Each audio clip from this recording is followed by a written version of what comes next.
Nomination దాఖలు చేశారు. పెద్దపల్లి వ్యవసాయ మార్కెట్ నుంచి ఆర్టీఓ ఆఫీస్ వరకు పెద్ద ఎత్తున పార్టీ కార్యకర్తలతో కలిసి ర్యాలీగా వెళ్లారు. ఈ నెల 30న కాంగ్రెస్కు ఓటు వేసి అత్యంత భారీ మెజార్టీతో గెలిపించాలని విజయ రమణారావు ప్రజలను కోరారు. ఇక పెద్దపల్లిలో హస్తం పార్టీ జెండా ఎగురవేయడం ఖాయమని చెప్పారు. తెలంగాణలో బీఆర్ఎస్ ప్రభుత్వం అనేది అవినీతి పాలన నడుస్తుందని విజయ రమణారావు ఆరోపించారు.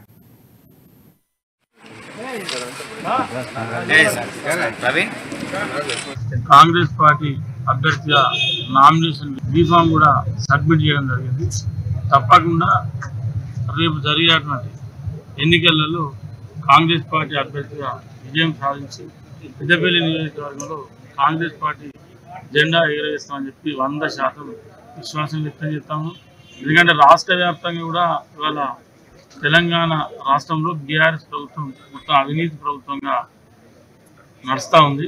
మరి ఇక్కడ దాసరి మనోహర్ గారు కూడా 2 టర్ములు ఎన్నికై ఇవాళ చాలా కార్యక్రమాలను కూడా ముందుకు తీసుకెళ్లకుండా కేవలం ఒక అవినీతి దృష్టి పెట్టి ఇలా అన్ని రకాలుగా ఎంత అందుతే అంత దోచుకోవడానికి ఇవాళ టైం అంతా వెచ్చించి అది ఏదైతే మనోహర్ రెడ్డి గారి భాగవతం అంతా కూడా ప్రజలు గమనిస్తూ ఉన్నారు.